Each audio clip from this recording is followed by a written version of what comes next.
Padre amado, Dios eterno que estás en los cielos, santificado sea tu nombre, Señor. Gracias, Padre, por una semana más que está terminando y por el santo sábado que estamos recibiendo. Padre, ahora que vamos a tocar estos temas, Señor, este seminario acerca de los medios de comunicación, imploramos tu presencia, tu dirección, para que lo que digamos sea de utilidad y de progreso, Señor, que podamos utilizar esta información para poder deshacernos de aquello que nos impide acercarnos más a ti. Amén. Te lo imploramos en el nombre de Jesús. Amén. Amén. Muy bien. Entonces, la presentación de hoy, que por cierto es la anteúltima presentación, ¿sí? Ya la vez siguiente terminamos con el seminario. El de hoy va a tocar el tema de los videojuegos y la falacia de la violencia redentora, que quizás suena extraño, pero ya lo vamos a explicar. Como siempre, me gusta recordar que vivimos inmersos en un conflicto real, ¿sí? Aunque invisible a nuestros ojos, pero eso no significa que el conflicto sea menos real. ¿Qué problema hay con los videojuegos? ¿Sí? Vamos a leer un par de citas del espíritu de profecía. Dice: si no se instruye correctamente al niño en el hogar, Satanás lo educará por instrumentos elegidos por él. ¿Sí? Acá nos dice que Satanás se aprovecha de la falta de instrucción en los niños y elige cómo educarlo él mismo, ¿verdad? Hay entretenimientos tales como el baile, los naipes, el ajedrez, las damas, etc., que no podemos aprobar, puesto que el cielo los condena. Estos entretenimientos abren la puerta a un mal mayor. No solo no son beneficiosos en su tendencia, sino que tienen una influencia excitante, que en algunas mentes produce tal pasión por esos juegos que finalmente lleva al juego y a la corrupción. Todos estos juegos deben ser condenados por los cristianos y se los debiera reemplazar por algo perfectamente inocuo. Ahora, nosotros ya podríamos terminar el seminario preguntando: ¿les parece que los videojuegos es algo inocuo en comparación con los naipes, el ajedrez y las damas? No. O sea, podríamos terminar ahí, ¿verdad?, con esta cita, pero, digamos, para poder indagar en esto, voy a traer más información sobre los videojuegos particularmente. Pero, cuando no existían los videojuegos, ya el espíritu de profecía decía que había entretenimientos que no eran para un cristiano, menos para los niños, ¿verdad? No había que acercar a los chicos a ese tipo de juegos que hoy pensaríamos que son lo más sano que hay, ¿verdad? Es mejor que esté jugando a eso en casa a que esté afuera, a ver si todavía afuera le pasa algo, ¿verdad? Entonces es mejor que esté en casa jugando a los naipes o al ajedrez.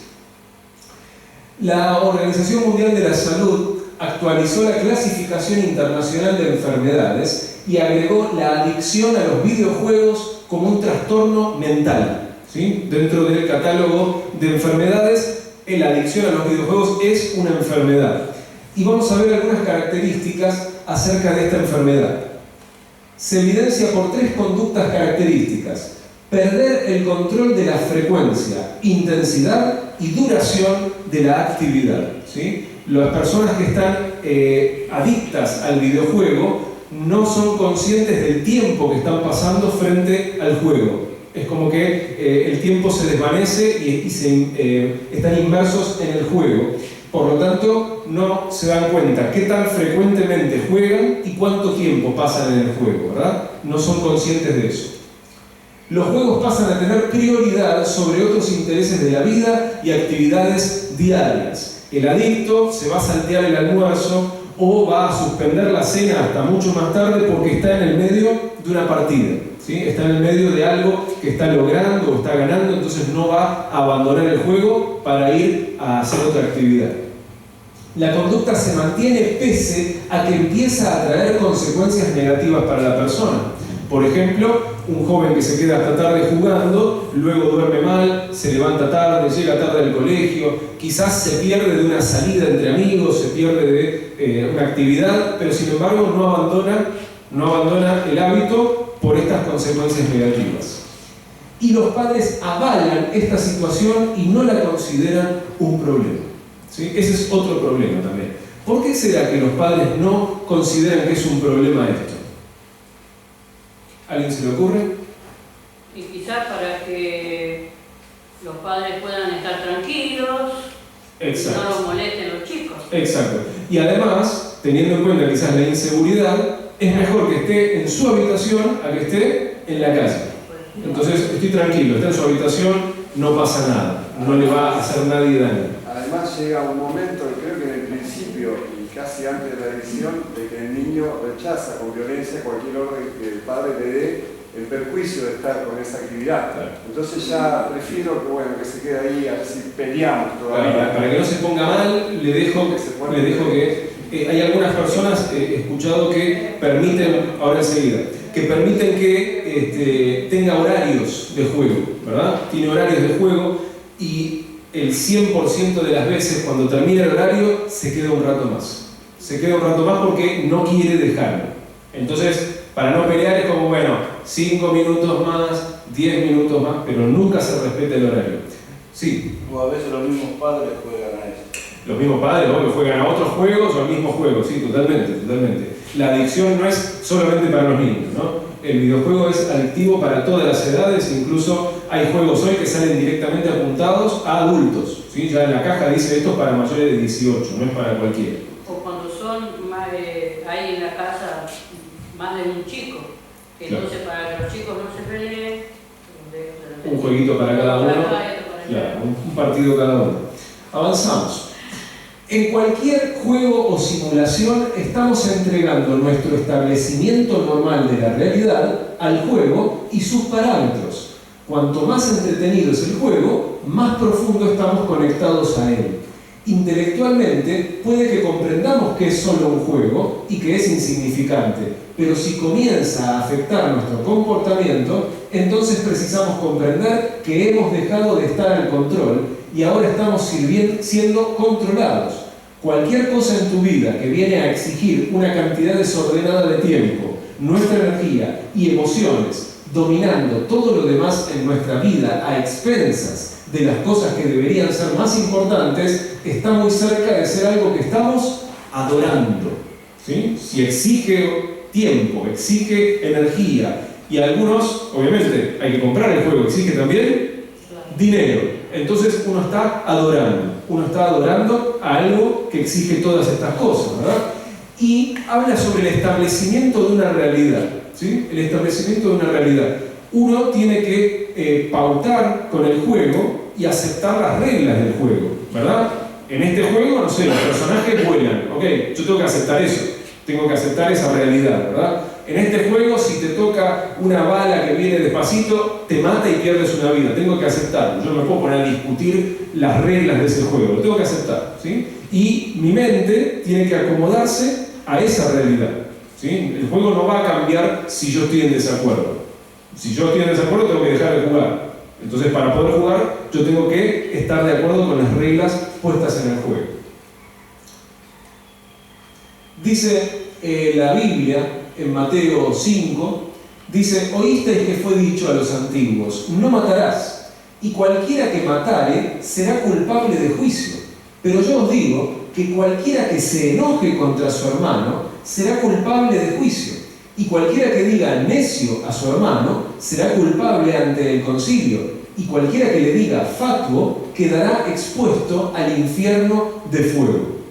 Dice más adelante: oísteis que fue dicho, no cometerás adulterio, pero yo os digo que cualquiera que mira a una mujer para codiciarla, ya adulteró con ella en su corazón. Esto es interesante porque lo que está haciendo el Señor Jesucristo, que es, volviendo a leer la ley mosaica, ¿verdad? La ley de los 10 mandamientos del Antiguo Testamento, y está diciendo que no es tan fácil como ustedes pensaban. ¿Verdad? No es tan fácil como ustedes pensaban respetar esta ley, porque si tú tuviste la intención o lo pensaste, ya eres culpable. Está diciendo eso, ¿verdad? Si en tu corazón, en tu mente se pasó la idea, ya eres culpable como si lo hubieras hecho, ¿no es cierto? Ahora, cuando dice no matarás, ¿sí? Entonces uno tiene las manos limpias de sangre. Yo nunca maté a nadie, ¿verdad? Pero en los juegos generalmente hay que matar. En la mayoría de los juegos hoy hay que matar a otros personajes, ¿verdad? Uno podría decir, bueno, pero yo no estoy matando a alguien real, ¿sí? Son seres imaginarios, pero ¿estás matando o no estás matando? Es una pregunta, ¿verdad? Mi hijo, los compañeros a veces los noto que juegan, ¿no? Y ellos hablan de matar, no, ahora te maté de verdad, no, ahora te maté de mentira. Claro, entonces se matan entre ellos. Sí. Y fíjense esto, ¿no? Yo encontré esta fotografía. Yo no sé cuántos años tiene este niño, pero este niño está enojado. Este niño está enojado y tiene una réplica de una pistola automática en la mano. Y seguramente está matando personajes en la pantalla, ¿verdad? No creo que simplemente esté enojado para la foto. Fíjense otro niño, no sé de qué edad, también disparando allí, como un policía, disparando a lo que se mueva. Bastante realista lo que se ve allí. Y después, bueno, niños de todas las edades con escopetas en las manos. La cara de este chico parece como si algo terrible estuviera sucediendo, ¿verdad? No parece que la está pasando bien. Parece que está en una misión para eliminar criminales. Entonces, ¿estos chicos están matando o no están matando? En su corazón, en su mente. Y pareciera que están matando, ¿verdad? Super Mario, ¿sí? El clásico Super Mario. Ahí cualquiera puede decir, no puede tener nada de malo el Super Mario, ¿verdad? No hay manera de que Mario, saltando y pisando tortugas, ¿no? Agarrando monedas, pueda tener algo de malo. Es interesante el concepto de Mario. Ustedes fíjense que al principio Mario no era el protagonista del juego. Mario apareció por primera vez como enemigo de King Kong, Donkey Kong, ¿sí? Donkey Kong era el personaje y Mario era el malo de la película, ¿verdad? El malo del juego. Después empezó a ser el protagonista del juego, ¿sí? Empezó a ser el protagonista. No siempre se llamó Mario, no siempre se llamó Mario, sino que el hombre que lo diseñó pensaba llamarlo Mr. Game, o sea, el señor juego, ¿sí? O sea, no tenía nacionalidad, era simplemente un personaje que estaba allí y tenía una profesión singular, con un martillo, ¿sí? Entonces, ¿a qué se dedicaba Mr. Game? Era carpintero, ¿sí? Era un carpintero. Interesante, ¿no? Un carpintero, Mr. Game, que después se llamó Mario, y más adelante dejó de ser carpintero y pasó a ser fontanero, ¿sí? Dejó de ser carpintero para ser fontanero y se llamó Mario. O sea, le pusieron como una ascendencia italiana, ¿verdad? Pero en un principio era carpintero. En el juego Super Mario Galaxy, Mario viene de otro planeta a una galaxia para salvarla, ¿verdad? Entonces estamos hablando de un carpintero que viene de otra galaxia para salvar a los habitantes de otro lugar. Y tiene habilidades mágicas, ¿verdad? Tiene habilidades mágicas, puede saltar muy alto, puede correr, puede tirar fuego. Hay cosas milagrosas que puede hacer Mario en diversas circunstancias del juego. Hay una princesa que está cautiva, que Mario quiere rescatar, ¿sí? Y hay una especie de dragón que secuestró a la mujer y Mario tiene que ir y vencer a quién? Al dragón, para rescatar a la mujer. ¿Sí? Interesante estas cosas, ¿no? Un carpintero que viene de otro planeta para pelear con un dragón que se llevó a una mujer que le pertenece a él, ¿no? Es interesante. Y ustedes saben que el dragón se llenó de ira contra la mujer y se fue a hacer guerra contra el resto de la descendencia de ella, los que guardan los mandamientos de Dios y tienen el testimonio de Jesucristo. Tal vez Mario no es simplemente un personaje para jugar un ratito, sino que tiene ciertas connotaciones y ciertas características que nosotros conocemos, ¿verdad? De otra fuente, que es la Biblia. Fíjense, este juego del 93, Alone in the Dark, en un momento había que pararse sobre una estrella de 5 puntas para poder leer un libro de magia negra. ¿Sí? Interesante, ¿no? Era una especie de detective en una casa embrujada. Pero los símbolos de ocultismo estaban allí para jugar y divertirse en familia. Un juego de computadora, ¿sí? En el 93. Obviamente fueron avanzando los juegos con el tiempo. Hay un juego que se llama Final Fantasy, que ya han salido como 12 juegos desde que empezaron a salir, y es un juego que se llama de rol, ¿sí? Los juegos de rol son juegos en los cuales uno se mete en la historia y toma decisiones, ¿verdad? Uno tiene que tomar decisiones, no es que siempre avanza por el mismo lugar, sino que uno puede elegir a dónde va a ir, con quién hablar, con quién pelear. ¿Sí? Es un juego de rol, uno adopta el rol del personaje. El protagonista de ese juego es este personaje que se llama Squall, ¿sí? Y este personaje tiene como una espada que dispara, digamos, una cosa rara, una mezcla de espada con pistola. Y en España, en el año 2000, José Rabadán, de 16 años, le encantaba el Final Fantasy, digamos, le amaba el juego de Final Fantasy, estaba todo el día con el Final Fantasy, y los padres le obsequiaron una katana, una espada japonesa, ¿verdad? Porque él tanto le gustaba el juego, tanto le gustaba el personaje Squall con su espada, que dijo, yo quiero tener mi propia espada japonesa, y los padres dijeron, bueno, te vamos a comprar la espada japonesa, y ahí está José Rabadán posando para la foto.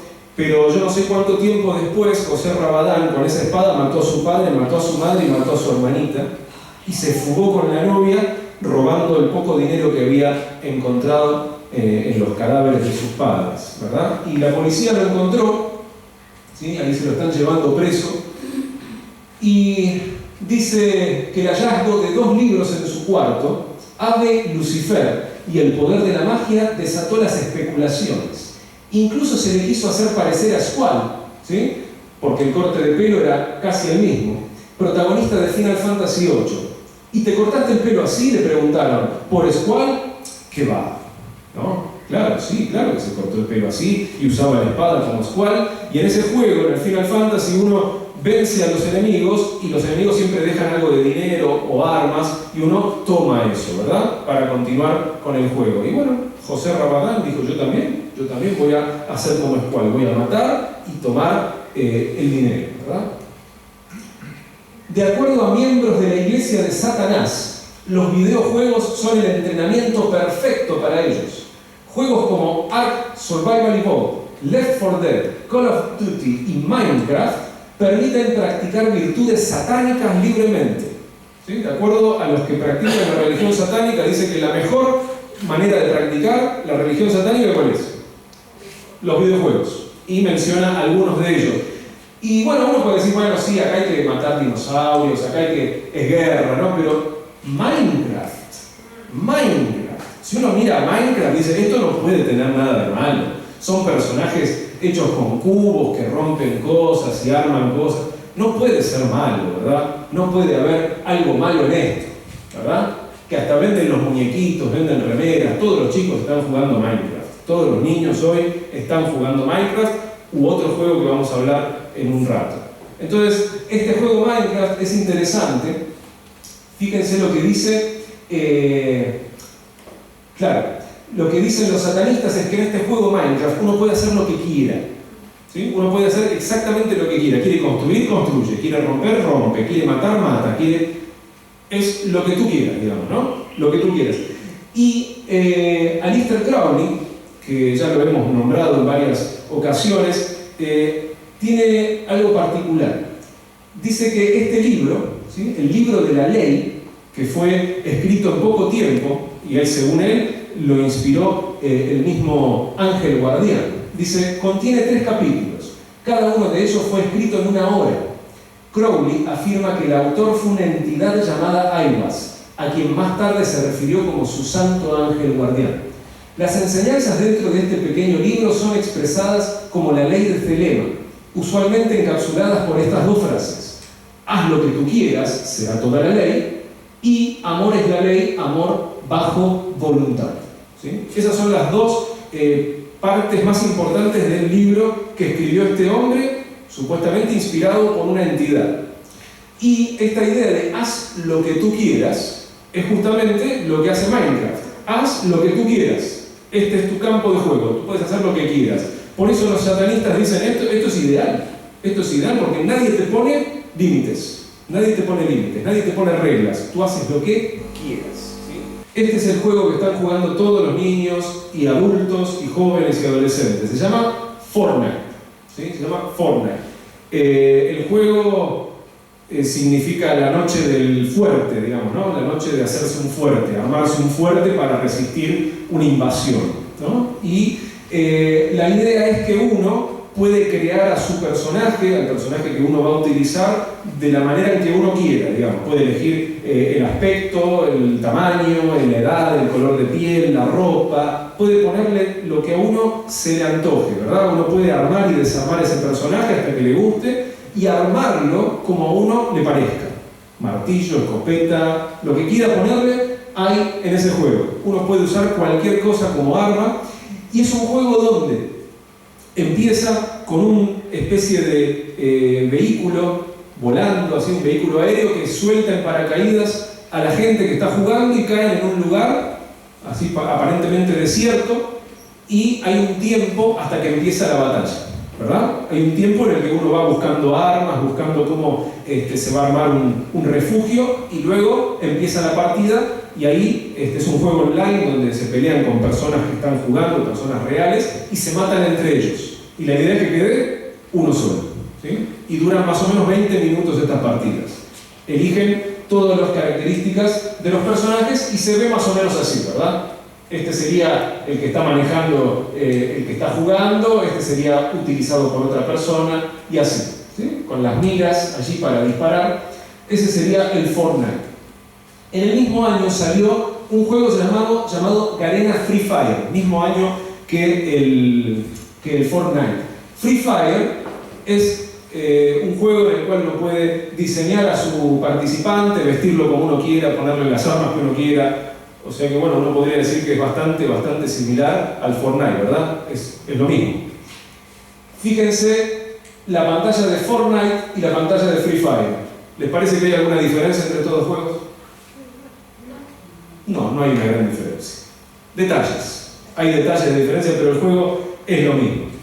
¿Y por qué quiero hablarles sobre la similitud con el Free Fire? Porque el Free Fire no tiene la popularidad que tiene el Fortnite. Pero como voy a hablar sobre el Free Fire, quiero que vean que es exactamente lo mismo que el popular, que el que sí se juega mucho, que es el Fortnite. ¿Conocen a Luis Enrique de Castro y Guillermo Tauchi Monteiro? No. Son jóvenes brasileros. Eran jóvenes brasileros. Porque ellos entraron a la escuela primaria de San Pablo con sus rostros cubiertos con máscaras y mataron a tiros a al menos 6 niños, así como a 2 funcionarios escolares antes de suicidarse. Son 2 chicos que entraron enmascarados, con armas. ¿Sí? ¿Qué tipo de máscara será esta? Bueno, ¿sí? La máscara y el arma, ¿sí? Es este muchacho de aquí. Ese era el uniforme que utilizó para ingresar en la escuela primaria. El comandante de las fuerzas policiales en San Pablo dijo que los atacantes suicidas usaron al menos una pistola calibre 38, bombas caseras, hachas, una ballesta, un arco y flechas. ¿Por qué tenían que tener todo ese arsenal, ¿sí? Para hacer esta locura, verdad? Porque exactamente en qué juegos uno puede tener todo el tipo de arsenal. El Fortnite y el Free Fire. Fíjense, este era el personaje que tenía en el Free Fire este muchacho. Con ballesta. Decía el policía que tenían ballesta también entre sus armas, ¿verdad? Entonces, yo no traje la foto porque ya me parecía que era muy desagradable. Está la foto de cuando del cadáver del muchacho vestido así, como este personaje. Exactamente vestido así fue su último momento, antes de quitarse la vida. Free Fire es exactamente lo mismo que Fortnite. Después está el Grand Theft Auto, ¿sí? Conocido como GTA. Fuego libre, ¿no? Fuego libre, sí, Free Fire. Dispara a quien quiera, ¿verdad? Grand Theft Auto, conocido como GTA, ¿sí? GTA es el gran robo de autos, ¿sí? Gran robo de autos es el nombre del juego. Cada juego de esta serie permite a los jugadores tomar el rol de un criminal en la gran ciudad. Un individuo que planea levantarse entre los rangos del crimen organizado a través del juego. Al jugador se le dan varias misiones de manos de jefes mafiosos que deben ser completadas para progresar a través de la historia. Asesinatos y otros crímenes violentos son presentados con regularidad.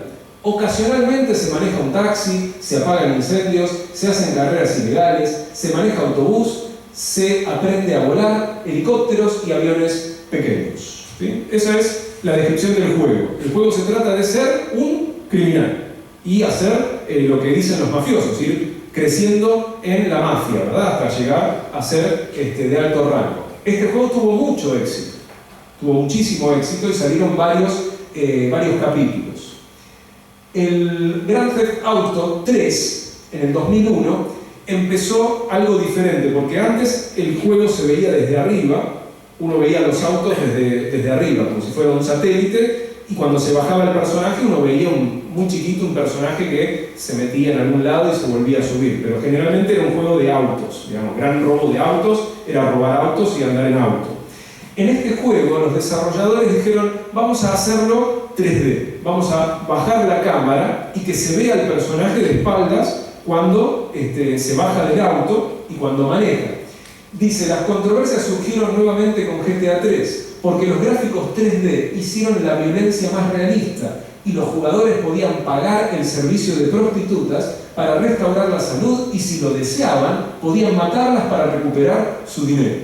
¿Sí? Entonces, ese era el GTA. Fíjense acá, está el personaje disparándose con la policía. Ese es el juego que salió en el 2001. Imagínense que los gráficos cada vez fueron mejorando y pareciéndose más a la realidad. GTA San Andreas 2004 fue criticado por sus elementos de pandilla que incluyen drogas, prostitución y asesinato, pero luego, debido al hallazgo de escenas sexuales interactivas que eran un minijuego sexual que fue quitado del juego pero permaneció en el código del juego, llamado el mod Café Caliente, el minijuego permitía tener relaciones sexuales con sus novias en el juego. ¿Sí? O sea que no estaba abiertamente allí, pero estaba. ¿Sí? Como que los chicos obviamente saben cómo buscar los trucos, cómo hacer la trampita, cómo escribir, cómo hacer para que aparezca todo, ¿no? Para que aparezcan las armas que estaban escondidas, y saben entrar en ese juego también. ¿Sí? Entonces el GTA San Andreas tenía esta particularidad, ¿sí? Minijuegos sexuales. Y hay algo interesante con respecto a esto. Yo trabajé en un local de videojuegos llamado La Masa Videojuegos, ¿sí? Del 2009 al 2011. ¿Sí? Ese es un amigo mío que era el dueño del local. Yo no tenía trabajo, entonces me puse a trabajar con él y vendíamos justamente este juego, ¿no? Entre todos ellos jugábamos, vendíamos esos juegos. Hoy en día todos mis compañeros juegan a juegos de arma y eso, es lo único que hablan en la escuela. Y claro, y ese es el problema. Y hoy en día juegan a GTA V. Claro, bueno, ya vamos a mostrar algo del GTA V, pero sí, ahí está el testimonio. Los chicos hoy están jugando a estos juegos. Nosotros teníamos como regla no venderle el juego GTA San Andreas a niños, ¿sí? Entonces teníamos esa regla, decíamos no le vamos a vender a los niños cuando vengan a comprarlo. Nosotros no queríamos que los niños jueguen este juego. Había muchos títulos como para niños, de personajes más de dibujos animados, entonces nosotros queríamos que ellos jueguen a esos juegos y que los adultos jueguen a los juegos de adultos. Pero eran muchísimos los niños que venían a pedir el GTA San Andreas y nosotros les decíamos no, a menos que vengas con tu padre, a menos que vengas con tu madre y le expliquemos a tu padre, a tu madre qué es este juego. Pasó una vez que vino una madre con un niño que seguramente en algún momento había pasado solo y nosotros le negamos el juego, pero volvió con la madre. Volvió con la madre, un niño que no se animaba a hablar por su cuenta, estaba escondido atrás de la falda de la madre, y la madre dijo, ¿cómo se llama? Y le susurró, GTA San Andreas. GTA San Andreas quiere, bien. Entonces sacamos el juego, le mostramos la tapa y le dijimos, este es el juego que le está pidiendo. En la tapa dice para mayores de 18 años. ¿Usted sabe por qué tiene esa advertencia? No, le dice la señora desinteresadísima. Porque este juego se trata de un criminal, ¿sí? Se trata de un criminal que tiene que matar, tiene que robar y tiene que regentear prostitutas. Y además tiene que conseguir droga. ¿Sí? En varias misiones tiene que conseguir drogas. Entonces la madre dijo, entonces no llegó el juego. ¿Sí? Se acabó. El niño empezó a gritar de una manera que yo nunca vi un niño gritar de esa manera. La cara colorada, aullando el niño en lágrimas, gritando lo siguiente, yo me acuerdo, gritando lo siguiente, en el juego no hay que consumir la droga, hay que juntarla. Esa fue la defensa. Esa fue la defensa. No hay que consumirla, hay que juntar la droga. Entonces la madre dijo, bueno, entonces está bien. ¿Y se lo compró? Se lo compró. GTA 4, en el 2008, ¿sí? Ya casi que es una película, digamos, ¿no? Ya aparece en Nueva York, en el Times Square. Una de las controversias sobre este juego fue la habilidad de beber y conducir como una nueva posibilidad, ¿sí? O sea que además de robar, matar, uno podía subir ebrio a manejar, ¿sí? Y el juego hacía la imagen como que para que sea más difícil manejar, ¿verdad? Aquí hay una foto de cómo se ve cuando uno está manejando ebrio, ¿verdad? Se ve todo nublado, las reacciones del control no son las mismas. Entonces, este juego obviamente tiene sus contras, pero salió el 5 y los chicos lo están jugando, ¿verdad? Los chicos lo están jugando. Dice Pablo lo siguiente, en Romanos capítulo 1, verso 32. Saben muy bien que Dios ha decretado que quienes hacen estas cosas merecen la muerte. Y sin embargo, las siguen haciendo. Y hasta ven con gusto que otros las hagan. Ven con gusto lo que hacen estas cosas y les parece bien. Y les parece bien.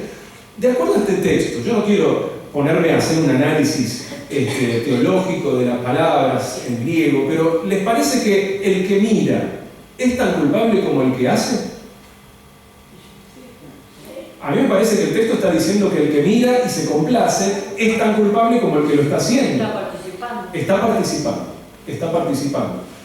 Por tanto, nosotros todos, mirando a cara descubierta como en un espejo la gloria del Señor, somos transformados de gloria en gloria en la misma imagen, como por el Espíritu del Señor. De nuevo, no quiero hacer un análisis exhaustivo, pero ¿les parece que este texto está diciendo que mirando somos transformados? A través de contemplar algo, yo me voy transformando ¿en qué cosa? En lo que estoy contemplando. En lo que estoy contemplando. Ustedes saben que un científico estaba haciendo estudios con unos pequeños monitos y les ponía estas sopapas con cables, electrodos para medir la actividad cerebral de los monitos, ¿verdad? Entonces a un monito le había dado maní, ¿sí? El monito comió el maní y obviamente vieron en la pantalla de la computadora, vieron cómo se activaban ciertas partes de su cerebro que reaccionaban a la comida, digamos, le gustaba la comida, entonces la parte del placer de su cerebro se activaba, ¿verdad? Ponía un cierto color. Y dice que el aparato siguió prendido, lo dejaron, y como que llegó la hora del almuerzo, ¿verdad? Llegó la hora del almuerzo, se fueron a almorzar así, y cuando volvió el científico dice que tomó uno de los maní que estaba comiendo el mono y se lo comió él. Pero dice que el mono lo estaba mirando y se activaron exactamente las mismas partes que cuando él comió. Las mismas partes que cuando el monito comía se activaron cuando él vio a otro comiendo. Entonces, mirando, somos transformados. Y mirar es exactamente lo mismo que hacer, porque se activó en su cerebro lo mismo que cuando comió el maní. Y no estaba comiendo maní, el otro estaba comiendo maní. Entonces yo podría decir, desgraciadamente, que cuando yo miro a un personaje de videojuego robar autos, juntar droga, matar gente, regentear prostitutas, en mi cerebro, si yo me pongo un electrodo, aparecería lo mismo que pasaría si yo lo estoy haciendo. Entonces, volvemos al texto de Romanos. Los que lo hacen merecen, ¿qué cosa? La muerte. Y los que lo miran con gusto, también. Los que lo miran con gusto también. Entonces, es algo para meditar seriamente, ¿verdad? La palabra de Dios dice que eso nos va transformando. ¿Transformando en qué? ¿Qué queremos ser? ¿Criminales? ¿Queremos ser ladrones de autos? ¿Queremos ser narcotraficantes? ¿Jefes mafiosos? Bueno, GTA es un gran instrumento para llegar a eso, ¿verdad? Por eso los satanistas dicen que son fantásticos estos juegos, para entrenarse en la vida real. Ahora sí, mis hermanos, me gustaría dedicarme a la falacia de la violencia redentora. Ustedes saben que la mayoría de los juegos de video tienen la violencia como herramienta, ¿verdad? O sea, rara vez vamos a encontrar un juego donde no haya que ejercer violencia de ningún tipo, ¿no? Por ahí el Pac-Man hay que comer, pero bueno, hay juegos de ingenio, pero la gran mayoría, el 90% de los juegos, hay que ejercer violencia. ¿Qué es esto de la violencia redentora? ¿Sí? La violencia redentora es algo interesante. Ustedes saben que la película que salió hace poco, Capitán América Civil War, enfrentó a los personajes, ¿verdad? Los personajes que tenían que ser amigos los enfrentó y se agarran obviamente a los golpes, ¿verdad? Ejercen violencia para solucionar el asunto. ¿Cómo se soluciona? Violencia. También salió el mismo año Superman contra Batman. ¿Cómo se soluciona la cosa? Violencia. Violencia. Y de hecho, mucha gente hoy piensa que las cosas se solucionan con violencia, ¿verdad? De hecho, no sería extraño que en algún momento hayan escuchado: cuando le den una cachetada, ahí va a aprender. Ahí va a aprender. Cuando le peguen, ahí va a entender. O sea que hay un concepto de que la violencia sirve para corregir, sirve para entender, sirve para redimir, ¿sí? Redención, la violencia redentora. ¿De dónde viene la idea de que la violencia puede hacer surgir algo bueno? Viene de una cosmología cananea, ¿sí? Un rito babilónico que hablaba del dios Marduk, que se enfrentaba contra otro dios llamado Tiamat, ¿sí? El dios Marduk, el dios del orden; el dios Tamat, el dios del caos. Entonces el orden tenía que vencer al caos. ¿Cómo lo va a vencer? Y con la violencia, tiene que pelear. Entonces Marduk mata a Tiamat y con su cadáver forma el mundo. Entonces de la violencia surge todo, ¿sí? La violencia es la creación. A través de la violencia el dios Marduk crea. Aquí está Marduk y este es Tiamat, ¿verdad? Entonces ahí Marduk con sus armas mata a Tiamat y con el cadáver forma la tierra. Y de ahí surge la vida. Entonces, esto viene de tiempo atrás, ¿verdad? No es algo nuevo ahora lo de la violencia. La violencia redentora. Fíjense lo que dice este artículo. En lugar de la mansedumbre de Cristo y su muerte vicaria que ofrece redención, este mito habría nacido en la antigua Babilonia, en el cual el dios del orden Marduk mata en combate a la diosa del caos Tiamat, y con su cadáver habría creado el cosmos en el cual habitamos. Esta historia tendría como resultado que la violencia es una fuerza aceptable y creadora, y que el caos debe vencerse con la agresión, para que este mundo conozca la paz y el orden. Sin embargo, Cristo no es el violento acto final de Dios, sino su acto para darle fin a la violencia. Entonces podemos ver que hay ya un concepto extraño, ¿verdad? ¿La violencia sirve o la violencia no sirve? Una de dos, no puede ser las dos. Pregunta: ¿redime la violencia? ¿Redime la violencia? Lo vamos a averiguar. Pero si la violencia sirve para algún propósito, ¿por qué Jesús no ejerció violencia? ¿Por qué Jesús no ejerció ningún tipo de violencia? Siendo el Hijo de Dios, ¿no tenía el poder para ser mucho más fuerte que todos? ¿Sí? Sí, claro que sí. Podía haber hecho un personaje, podría haber sido un personaje mucho más fuerte, guerrero, como todos los judíos estaban esperando que fuera.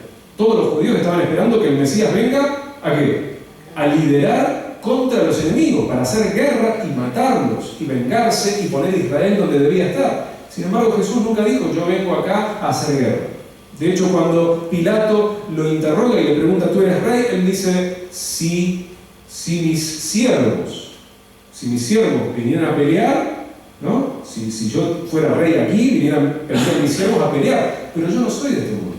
Yo no soy de este mundo. Acá no vengo a pelear con nadie.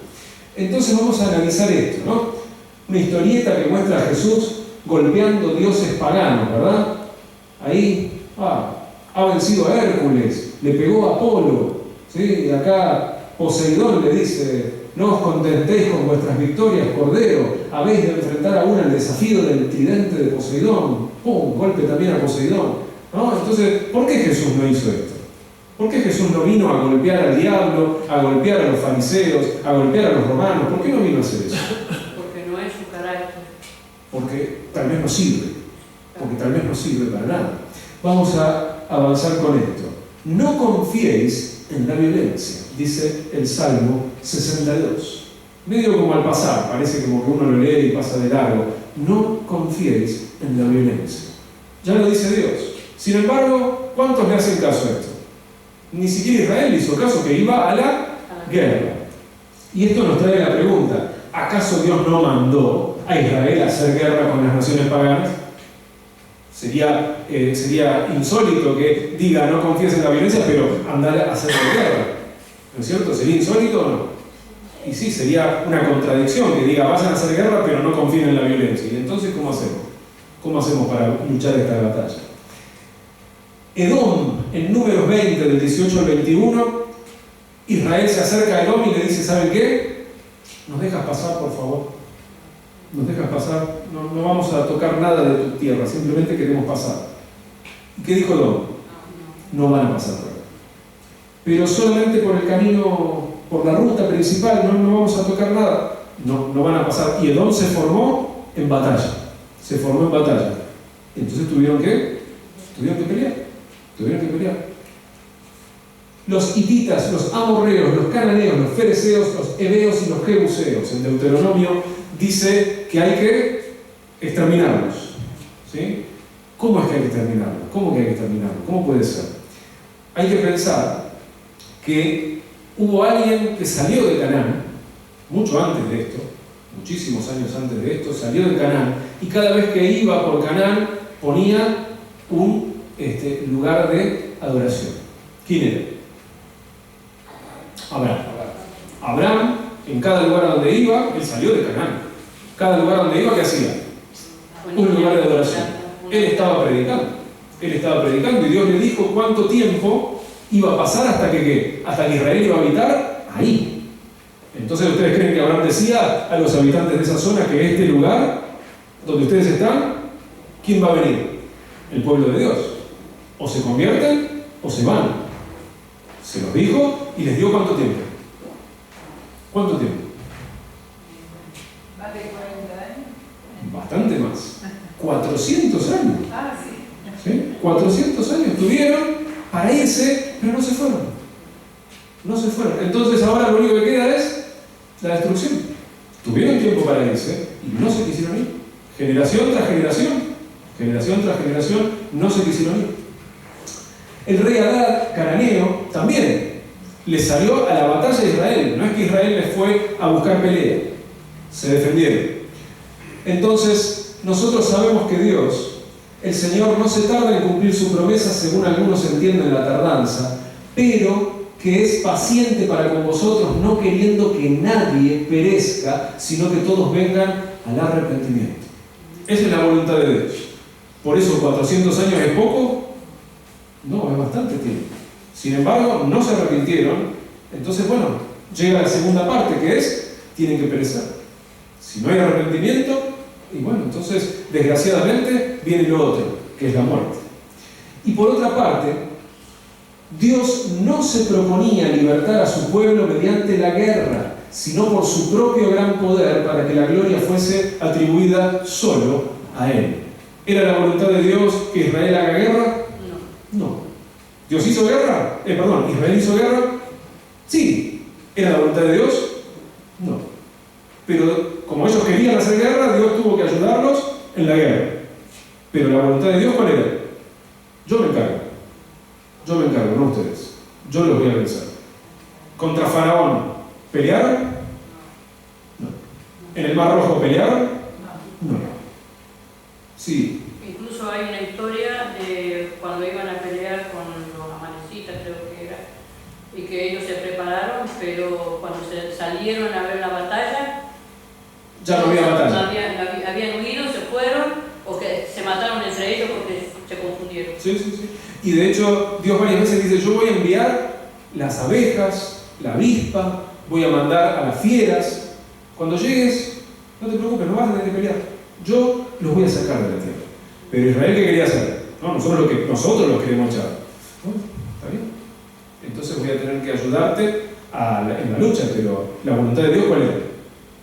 Yo me encargo de echarlos. Jesús le dijo a Pedro, guarda tu espada, porque todos los que tomen espada, a espada perecerán. Claro. No he venido a... No es el medio, ¿verdad? Guarda tu espada, ¿verdad? Cuando él dijo, heriremos espada, no vamos a herir espada. ¿Sí? O sea, se ve que la idea de usar la violencia no se va. No se va. ¿Y al día de hoy? El Señor Jesús no utilizó la violencia en la limpieza del templo.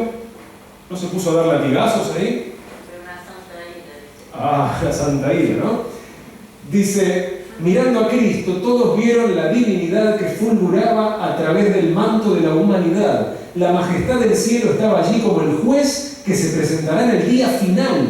Y aunque no lo rodeaba esa gloria que lo acompañará entonces, tenía el mismo poder de leer el alma. ¿La gente por qué unía? ¿Por el látigo? Por la presencia de él.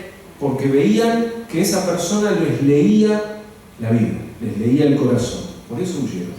Nadie se asustó por el látigo, nadie recibió. Por cierto, Jesús no lo siguió con el látigo de cuerdas, pero en su mano el sencillo látigo parecía ser una flamígera espada. Los oficiales del templo, los sacerdotes especuladores, los cambiadores y los negociantes en ganado huyeron del lugar con sus ovejas y bueyes, dominados por un solo pensamiento, el de escapar a la condenación de su presencia.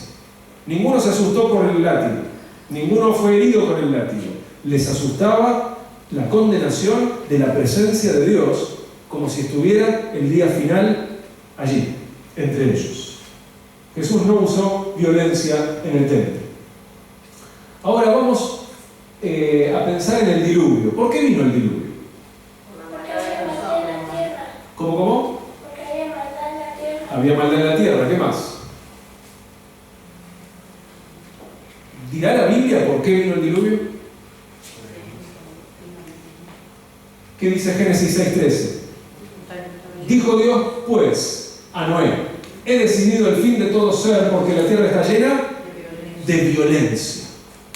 Voy a traer el diluvio porque la tierra está llena de violencia. Por lo tanto, voy a destruir todo con un diluvio. Ustedes recuerdan las palabras de Jesús, ¿verdad? Como en los días de Noé, ¿será qué? El final. Entonces, si Dios, cuando la tierra estaba llena de violencia, trajo el diluvio, ¿ustedes creen que cuando la tierra esté llena de violencia de vuelta, el Señor va a traer la segunda venida, el juicio final? Yo creo que sí. Dios detesta la violencia. Y cuando el mundo está muy, pero muy lleno de violencia, Dios tiene que intervenir. Dios tiene que intervenir para cortarla, para terminarla. A causa de ellos, y he aquí que yo los destruiré con la tierra, ¿verdad? Con agua en tiempos de Noé, con fuego en el juicio final. Pero el Señor va a venir a darle fin a esta historia cuando esté lleno de violencia. Y hoy los chicos están llenos de violencia. Están jugando juegos que incitan a la violencia. Los chicos mismos son violentos. En algún momento esos chicos van a ser adultos, llenos de violencia. No se respetaba el vínculo matrimonial ni los derechos de propiedad. Cualquiera que codiciaba a las mujeres o los bienes de su prójimo los tomaba por la fuerza, y los hombres se regocijaban en sus hechos de violencia. Gozaban matando a los animales, y el consumo de la carne como alimento los volvía aún más crueles y sedientos de sangre, hasta que llegaron a considerar la vida humana con sorprendente indiferencia. Te maté, no, yo te maté, no, mirá cómo lo maté a este le volé la cabeza, a este le saqué el brazo. Indiferencia. ¿Sí? 6 niños muertos en una escuela primaria en San Pablo. Si eso no es indiferencia, no sé qué es. ¿Por qué uno podría decir, bueno, se fueron a vengar de los profesores que los trataron mal cuando eran jóvenes? Se fueron a vengar de los compañeros que los trataron mal. Fueron a matar niños de primaria. 25 años, 17 años. ¿Qué te han hecho los niños? ¿Qué te han hecho los niños?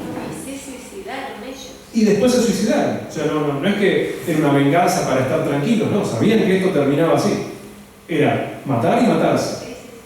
¿No? Lo mismo que ocurrió en Columbine, en Estados Unidos.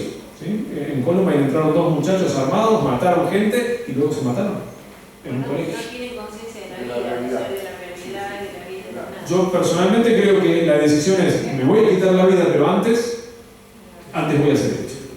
Antes voy a hacer esto como en los juegos. Hay un ejemplo bíblico de violencia. ¿Sí? Hay un ejemplo bíblico de violencia y es el de Sansón, ¿verdad? Sansón fue un personaje guerrero, ¿verdad? Una especie de gladiador que levantó Dios, le dio lo que podríamos llamar hoy superpoderes, superfuerza, ¿verdad? Tenía mucha fuerza, el Espíritu de Dios lo capacitaba a hacer actos de violencia en contra de los filisteos. Agarró un león, ¿sí? ¿Y qué dice? Dice que lo rompió como si fuera un cabrito. ¿Quién puede hacer eso con sus manos? Agarrar un león y romperlo como si fuera un cabrito. Nadie puede hacer eso. O sea que este hombre tenía mucha fuerza y mucha capacidad de hacer violencia contra, en este caso, un animal salvaje. Allí tenemos un dibujo de Gustave Doré de Sansón peleando contra ¿cuántos? 1000, ¿verdad? 1000 mató. No sé si eran 1000, para mí eran más, pero después se fueron, porque llegó un momento que ya estaban perdiendo la batalla. Sansón con un hueso en la mano mató 1000 filisteos, que seguramente estaban armados con algo más que un hueso. Sin embargo, dice que Sansón no estaba herido de muerte, no estaba cortado, no estaba lastimado, estaba cansado. Estaba agotado de estar matando filisteos uno tras del otro y dijo, bueno, ahora tengo sed. Pero Sansón no recibió herida. 1000 filisteos, un montón, 2 montones, 1000 filisteos. Y abandonaron la pelea. Ahora, lo que es sorprendente, ¿sí? Ahí van a encontrar en Jueces 15, 14 y 15 la batalla contra los filisteos. Y fíjense también el asunto que ocurre en Jueces 16:3. Estaba Sansón rodeado en la ciudad de Gaza por los filisteos y Sansón se levanta y arranca las puertas y se las lleva caminando y las tira por ahí, ¿verdad? Eso requiere fuerza sobrehumana. Ahora, si la violencia realmente fuera útil, yo entendería que los filisteos, al ver esto, ¿qué tienen que hacer? Se terminó. Basta de pelear con Sansón. Él es muy violento, él es muy fuerte, nos gana siempre, dejemos de pelear con Sansón. ¿Les parece lógico? ¿Les parece lógico? Si la violencia sirve, tiene que pasar eso, ¿verdad? Tienen que aprender la lección. Cada vez que te metes con Sansón vas a perder. Se terminó la pelea, basta. ¿Hicieron eso los filisteos? No hicieron eso. Sino que buscaron a Dalila. Vinieron a ella los príncipes de los filisteos y les dijeron, engáñale e infórmate en qué consiste su gran fuerza y cómo lo podríamos vencer, para que lo atemos y lo dominemos y cada uno de nosotros te dará 100.000 ciclos de plata. Suena como más empecinado, ¿verdad? Ante un ser que no se puede vencer, que tiene una fuerza sobrehumana descomunal, no es hora de decir, hey, no nos metemos más con Sansón. Pero no se alejaban de la violencia. ¿No? O sea, por más que Sansón era más violento y más fuerte que ellos, ¿qué era la intención de los filisteos? Vamos a un escalón arriba, vamos a pasar un escalón más. Nosotros tenemos que ganarle. No importa si este hombre es Dios mismo, le vamos a ganar. Con sutileza. Tenemos que ganarle, no importa cómo, hay que ganarle. O sea que el hombre más fuerte que existió en este mundo, y podemos decir el más violento, porque siendo el más fuerte puede ejercer la violencia que él quiere, no hizo recapacitar a un solo filisteo. No lo hizo, no lo logró, la violencia no logró eso. El hombre más fuerte de la Argentina, ¿sí? Alan Garay, ¿sí? Es un hombre que tuvo el título del hombre más fuerte, ¿no? Esas competencias, ustedes saben, ¿no? Que levantan coches, levantan unas como bolas de cemento, caminan, se quedan colgados, ¿no? Son competencias del hombre más fuerte del mundo, ¿verdad? En Argentina, Alan Garay logró ese título, el hombre más fuerte, ahí tiene la camiseta. Este hombre, 120 kilos de peso, ¿sí? Puro músculo, digamos, ¿no? Porque 120 kilos tiene que ser puro músculo, ¿no? Levantaba 400 kilos. ¿Tenía fuerza Alan? Tiene fuerza Alan, claro. Pero ustedes saben que Alan murió. Alan murió en el 2015. ¿Saben cómo murió Alan? Alan, no me acuerdo en qué parte de Argentina vivía, pero tuvo una discusión con un cartonero. ¿No? Tuvo una discusión con un cartonero, no sé cuál fue la discusión, no sé por qué discutieron. Evidentemente el cartonero estaba quizás revisando las cosas que él tiró, le habrá molestado que dejó cosas tiradas, discutieron. Se ve que Alan, su manera de discutir con su tamaño, él ponía por ahí un poco más de violencia en su discusión y se trenzaron a golpes. Y obviamente Alan destruyó al cartonero, o sea, lo golpeó de una manera que el cartonero no podía defenderse. El cartonero no podía ganarle físicamente. Entonces Alan lo humilló, lo golpeó, lo tiró por ahí y se habrá ido tranquilo. Pero este cartonero tenía un cuchillo de cocina y se lo clavó en el pecho y Alan murió. Ahora, ¿no era hora de que ese cartonero diga, no puedo ganarle a este hombre? Este hombre es muy grandote y muy fuerte, yo no puedo ganarle, mejor aprendo la lección. Pero después de la paliza, ¿qué hizo el hombre golpeado? Ahora voy con cuchillo. Y si sigo vivo, voy con otra cosa, ¿verdad? Si el cuchillo no funciona, voy con otra cosa. Yo tengo que ir más, tengo que hacer más el esfuerzo porque yo tengo que ganarme. La violencia no funciona. La violencia no ayuda a nada. La violencia no redime. La violencia nunca dio resultados duraderos. Aquí tenemos Nabucodonosor, Ciro, Alejandro Magno, Napoleón Bonaparte, Adolf Hitler, Joseph Stalin. Todos utilizaron la violencia para lograr su plan. ¿Sí? Su plan era instaurar un reino, un imperio. ¿Cuántos de ellos lo lograron? Ninguno lo logró. Tarde o temprano, la violencia genera una reacción análoga. Alguien se va a levantar y va a decir, tú eres fuerte, bueno, aquí tenemos fuerte y medio, ¿verdad? Tú eres violento, yo soy violento y medio. Entonces, tú tienes aliados, yo tengo más aliados. Tú tienes aviones, yo tengo más aviones. Tú tienes bombas, yo tengo más bombas.